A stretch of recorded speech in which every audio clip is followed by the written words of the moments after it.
એક મંત્રી રાજનેતા ભ્રષ્ટાચાર કરી અઢળક ધન કમાયા, કરોડો રૂપિયા કમાયા. તેમાંથી તેમણે એક હેલિકોપ્ટર લીધું અને એક દિવસ બપોરે આ નેતાજી રાજાપાટ કરી અને હેલિકોપ્ટરનું ચક્કર મારવા નીકળ્યા. તો તેમણે તેમના નોકરને કહ્યું કે હાલ તું કે દિવસનો કહે છે ને તને હેલિકોપ્ટરમાં ચક્કર લગાવું.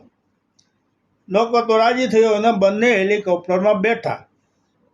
જેવું હેલિકોપ્ટર ઉડી અને શાળા ઉપરથી નીકળ્યું તો પેલો નોકર કહે, મંત્રીજી મારો દીકરો આ શાળામાં ભણે છે, એને પણ બેસાડો ને, બિચારો રાજી થશે. તો મંત્રીજીને દયા આવી અને છોકરાને હેલિકોપ્ટરમાં બેસાડ્યો.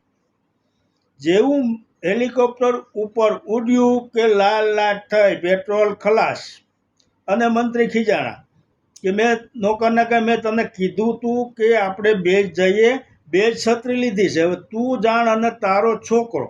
એમ કરી મંત્રી તો નીચે છત્રી લઈને કૂદકો મારી ગયા. નોકર છોકરાને કહે કે મારી જિંદગી તો આ ગોલાપો કરવાને નોકરમાં જ ગઈ છે, તું કંઈક ભણીને આગળ વધીશ, માટે તું છત્રી લઈને કૂદકો માર. ત્યાં છોકરો દાંત કાઢવા માંડ્યો. તો નોકર કહે તું માથે ગમે છે અને તું દાંત કાઢે છે? છોકરો કે પપ્પા દાંત કાઢે જેવી જ વાત છે. કેમ કે શેઠજી ભૂલમાં મારું દફતર લઈને ગયા છે, છત્રી બે અહીંયા પડી છે.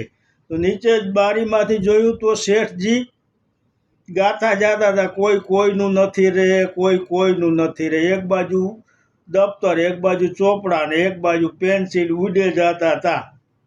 ભ્રષ્ટાચારીની દશા આવી જ થાય છે. જય માતાજી.